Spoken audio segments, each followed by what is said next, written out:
करूनही त्या सर्वांचा त्यांनी भारत देश घडविला. आदरणीय मुख्याध्यापक, वंदनीय गुरुजन वर्ग आणि माझ्या सर्व मित्र मैत्रिणींनो, सर्वांना माझा नमस्कार. आज 15 ऑगस्ट भारताचा स्वातंत्र्य दिन. सर्वप्रथम सर्वांना स्वातंत्र्य दिनाच्या खूप खूप शुभेच्छा. मित्र हो, स्वातंत्र्य म्हणजे स्वैराचार नव्हे.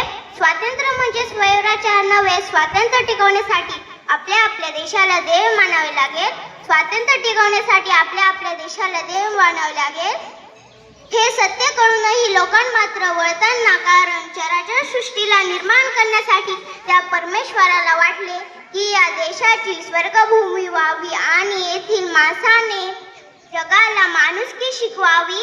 यासाठीच या देशातील भ्रष्टाचारतेची लाजीवणी किंवा येते मी म्हणावेसे वाटते, अरे माणसा कधी होशील माणूस, लोभासाठी झाला माणसाचा रे काणूस. मित्र हो, डच, पोर्तुगीज आणि शेवटी इंग्रजांच्या गुलामगिरीतून भारत मातेला मुक्त करण्यासाठी स्वातंत्र्याचे भारतभूमीचे स्रोत म्हणत सागरापुढे होणारे स्वातंत्र्यवीर सावरकर, तुम मुझे खून दो मैं तुम्हें आजादी दूंगा असे म्हणणारे नेताजी सुभाषचंद्र बोस, स्वराज्य हा माझा जन्मसिद्ध हक्क आहे आणि तो मी मिळवणारच असे म्हणणारे लोकमान्य टिळक, राजगुरू सुखदेव, भगतसिंग असे कित्येक स्वातंत्र्यासाठी फासावर जाणारे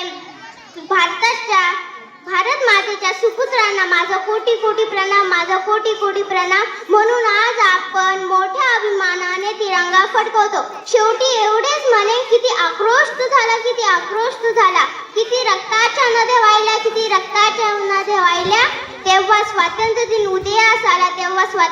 उदयास आला. जय हिंद, जय भारत.